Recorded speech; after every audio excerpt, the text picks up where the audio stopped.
Subscribe करें हमारे YouTube channel Saroj संगम entertainments को और घंटी के निशान को भी दबाएं ताकि मेरा सभी वीडियो आप तक तुरंत पहुंचे बिल्कुल फ्री में।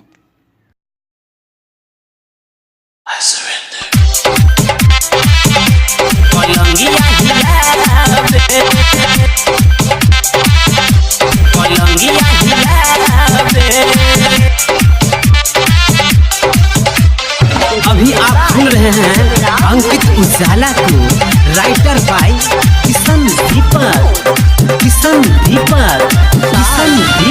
तनी सुनो रे सखी पिया गौने के राते लागे हमरा के राजा सतावे थोड़ी ना। तनी सुनो रे सखी पिया गौने के राते लागे हमरा के राजा सतावे। सखी रे शर्म आवे पलम हचकावे, सखी रे शर्म आवे पलंगिया हिला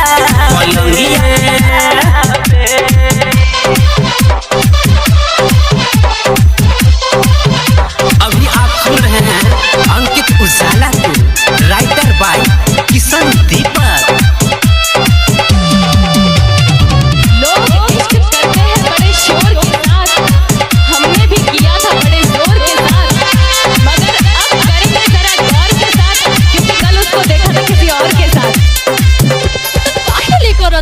दर्द हमर जाने न मरदा से जिया पे उड़ाबे लगरदा। दर्द हमर जाने न मरदा से जिया पे उड़ाबे लगरदा। दुख जाने न हमर लगे तनको न शर्म करे उकर बट घुमावे।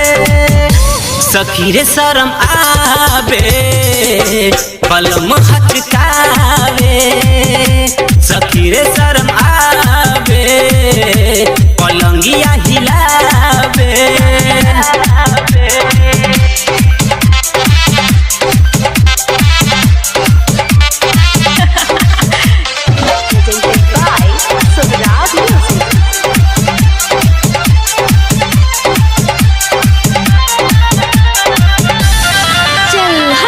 एको रात न छोड़ेला खाली से जिया पे उतारे लबाली। एको रात न छोड़ेला खाली से जिया पे उतारे लबाली। सैया अंकित उजाला से पड़ल बापाला किशन दीपक के मन नहीं भावे। सखी रे शर्म आवे पलम हचकावे, सखी रे शर्म आवे पलंगिया हिलावे। तनी सुनो रे सखी पिया गौने के राते लागे हमरा के राजा सतावे। तनी सुनो रे सखी पिया गौने के राते लागे हमरा के राजा सतावे। सखी रे शर्म आवे पलम हचकावे।